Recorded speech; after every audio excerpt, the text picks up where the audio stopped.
मतलब फ्रेंड्स यदि आपने गार्डनिंग कर रखी है यानी कि टेरेस गार्डन बना रखा है ना, तो आपको कहीं बाहर जाने की ज़रूरत नहीं होती, क्योंकि यहीं पे जो है तो आपकी परेड लग जाती है।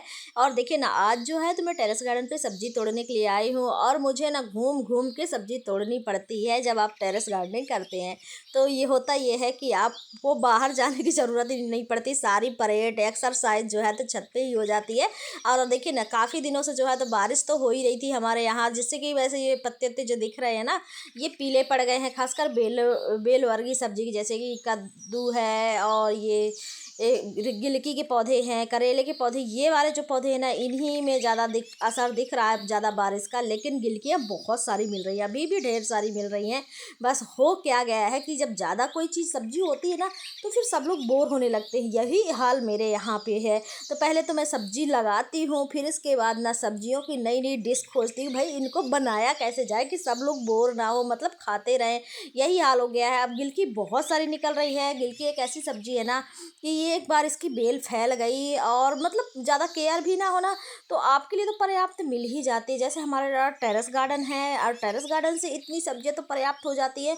फिर पता है, ज़्यादा सब्जियां मिलने से ना आप लोगों को दिक्कत होने लगती है, हम लोग को भी होने लगती है, बच्चों को भी होने लगती है। तो होता क्या है कि फिर वही डिश खोजने वाला काम बढ़ जाता है कि इसको बनाया कैसे जाए, नए नए तरीके ढूंढने पड़ते हैं। आप देखिए ना, कभी गिलकी के पकौड़े बना लेना, कभी इसको मसाले के साथ जो भर भर के जो बनाते हैं ना, वो बना लेना, कभी जो है तो आलू के साथ बनाना, यही चलता रहता है। तो डबल काम बढ़ जाते हैं हम लोगों के। पहले तो सब्जी लगाओ, फिर दूसरे बार सब्जी को खवाओ सबको, मतलब सब्जी को बना बना के नए नए तरीके से खिलाओ। अब देखिए नहीं, यहाँ पे भी एक गिलकी मुझे मिल गई है, और ये क्रीपर नेट ना हम लोगों ने बांध दिया था, तो मुझे लगता है इससे बहुत राहत है इस बार। मतलब जब से बांधा हुआ है ना, तो पहले लकड़ी वगैरह से चाहे जितना भी लटका दें, हवा वगैरह चलती है ना, तो इनकी बेलें जो है तो नीचे गिरने ही लगती हैं। लेकिन क्रीपर नेट में ऐसा नहीं है। यदि आपने सही तरीके से एक बार बांध दिया, तो जितनी भी बेलें हैं ऊपर चढ़ी रहती हैं, यानी कि ऊपर ही रखी हुई होती है, नीचे की तरफ नहीं आती, जिससे नीचे आपके गार्डन में आपको सब्जियां तोड़ने में आसानी होती है।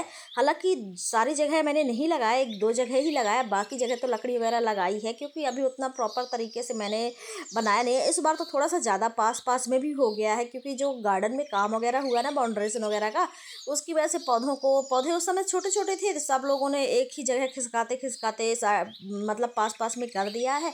फिर उसके बाद हम लोगों ने सोचा कि थोड़ा सा इसको सेटअप करवा लेंगे।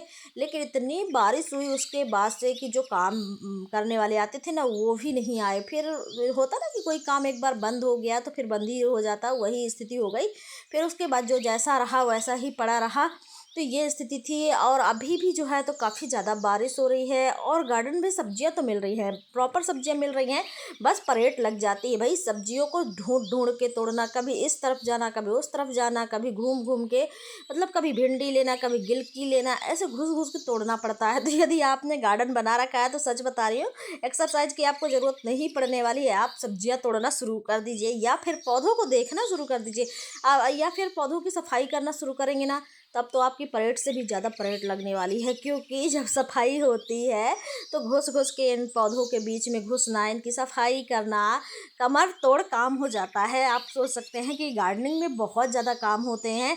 क्योंकि कुछ लोगों को कमेंट भी आ जाते हैं ना, कुछ लोग ऐसे भी कमेंट कर देते हैं कि भाई कपड़े अच्छे पहना करो। तो भाई ये देखिए कितने काम होते हैं, क्या क्या होता है गार्डन में, तब जाके जो है तो सब्जी मिलती है। हालांकि जब सब्जी मिलती है तो बहुत अच्छा लगता है, बहुत अच्छा फील होता है। पौधों को आप बड़ा करना सीख जाते हैं। सब्जी तो ठीक है, अपनी जगह सब्जी तो हो ही जाती है जब आप मेहनत करेंगे, लेकिन छोटे छोटे पौधों को ना, जो हम लोग कभी बड़ा नहीं किए होते हैं ना, उन पौधों को भी बड़ा करना सीख जाते हैं। एक अंदर से एहसास होता है कि हमने कुछ तो किए। जरा जरा से जब पौध लगाते हैं ना, उन पौधों को फिर इतने बड़े हुए, फिर बड़े होकर के जब इस तरीके से तोड़ते हैं सब्जियां, तो सच बताऊँ बहुत अच्छा लगता है। अब देखिए ना, ये वाली भिंडी मैं सोच रही थी इसको हटाने के लिए कि हटा दूंगी, लेकिन अभी हटाने के बाद भी कोई सब्जी नहीं लगने वाली है, क्योंकि इतनी ज़्यादा बारिश हो रही है। इस बार तो हमारे यहाँ कुछ ज़्यादा ही बारिश हुई है।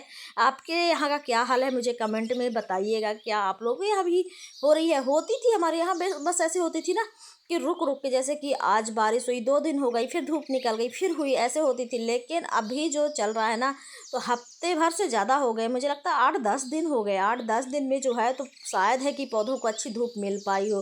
धूप ही नहीं निकल रही तो पौधों को मिलेगी कहाँ से। यही चल रहा है। और यही थोड़ा सा जैसे मौसम खुलता है ना, तो काम वाम छोड़ो, जो भी होगा तो होगा। पहले जो सब्जियां लगी रहती हैं बस मैं उन्हें तोड़ लेती हूँ कि भाई जो लगा है, जो मिल रहा है ना, उसी में खुश हो जाओ, उसी को तोड़ लो, बाकी बाद में देखा जाएगा। क्योंकि कुछ काम नहीं होने वाला, सारी मिट्टी गीली है। मैं इनको हटा भी दूंगी तो क्या होने वाला है, अभी कोई सब्जी तो लगने वाली नहीं है। कुछ मैंने छोटे छोटे टमाटर के पौधे अभी लगाए थे बीच में, इसीलिए मैं ज़्यादा जल्दबाजी नहीं करती हूँ, थोड़ा सा मौसम का इंतजार कर रही हूँ।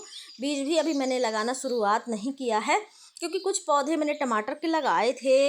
मतलब जब 7-8 दिन लगातार बारिश हुई है ना, तो सारे पौधे ख़त्म हो गए। अब देखिए ना, ये थाली लेके आई हूँ और टोकरी में लेके नहीं आती हूँ, फिर ऊपर ऊपर रख जाती हैं सब्जी, नीचे ढक जाती हैं। तो मैं थाली लेके आती हूँ फैल के। और मुझे ना एक बड़ी सी टोकरी लेना भी है, एक मेरे पास थी हार्वेस्ट करने के लिए, वो भी टूट चुकी है और मैं मार्केट जा ही नहीं पाई हूँ। तो जब भी जाऊँगी तो लेके आऊँगी ज़रूर। और आप में से कुछ लोग कमेंट भी कर देते हैं कि आप थाली लेके मत आया करिए, टोकरी टोकरी है मेरे पास, लेकिन थोड़े से वो वाली होती है ना कि फैली फैली वाली, की जो सारी सब्जियां जो है तो एक क्रम से रख जाए, वैसी नहीं है, सीधी सीधी वाली हैं, गहराई वाली। तो आप देखिए यहाँ पे इस तरफ जो मैंने बरबटी के पौधे लगाए हुए थे ना, अब मुझे लगता है कि जितने भी भुट्टे के पौधे लगे हैं, मैं जल्दी जल्दी से जो है तो भुट्टे हार्वेस्ट करके फिर यहाँ की सफाई कर दूँ तो ज़्यादा अच्छा रहेगा। मुझे बड़ी समस्या हो रही है हार्वेस्टिंग करने में, देख सकते हैं काफ़ी ज़्यादा जो है तो यहाँ पे घने घने पौधे लगे हैं। लेकिन सब्जी भी मुझे ना थाली भर के मिल चुकी है। अभी बरबटी जो है बहुत ज़्यादा लगी हुई है, देख सकते हैं। तो मैं जितनी बरबटी मुझे चाहिए होती है उतनी मिल जाती है, इससे ज़्यादा मैं पौधे नहीं लगाऊंगी। बरबटी तो ऐसी सब्जी है कि इसकी बेलें फैलती हैं तो आपको मिलती ही रहती है। तो यहाँ से जो है तो मैंने बरबटी भी तोड़ ली है, कुछ भुट्टा भी तैयार हो गए हैं, तो सोच रही थी वो भी तोड़ लूँगी। और अब ना मुझे शाम का इंतज़ार नहीं करती, सब पहले मैं सब्ज़ी तोड़ने के लिए शाम का इंतज़ार करती थी कि शाम होगी फिर जाऊँगी। लेकिन अब नहीं जाती हूँ, क्योंकि शाम के वक्त इतना ज़्यादा बारिश होती है, कोई ठिकाना ही नहीं रहता कि कब बारिश हो जाए। तो इसलिए मैं सुबह सुबह ही आ गई हूँ। और सुबह के 7-8 बज रहे, 8 साढ़े 8 बज रहे हैं, और इतने टाइम जो है तो मैं सब्ज़ी लेने पहुंच गई हूँ। काफ़ी सारी सब्ज़ी तो मिल गई है और मुझे देखकर ऐसे लग रहा है जैसे मैं कहीं खेत में हूँ। देख सकते हैं खेत जैसे लग रहा है, छत जैसे लग ही नहीं रहा है। काफ़ी सारी सब्ज़ी मुझे मिल गई है। ये देखिए भाई, आप कह सकते हैं कि मुझे टेरेस गार्डनिंग से फ़ायदा नहीं होता भाई। एक तो मेरी मॉर्निंग वॉक हो गई, मतलब मैंने इतना घूम घूम के सब्जियां तोड़ा है, पूरे छत में घूम लिया और सारी सब्जियां भी तोड़ ली। मतलब मेरा 2 काम हो गए, एक तो मेरा टहलना भी हो गया, दूसरी मुझे सब्जी भी मिल गई। ये है मेरी टेरेस गार्डनिंग। तो आप लोगों को वीडियो कैसा लगा? वीडियो अच्छा लगा तो लाइक करिएगा, यदि आप चैनल पे पहली बार आ रहे हैं सब्सक्राइब भी जरूर कर लीजिएगा। मिलते हैं नेक्स्ट वीडियो में, तब तक के लिए thank you, bye bye, happy gardening.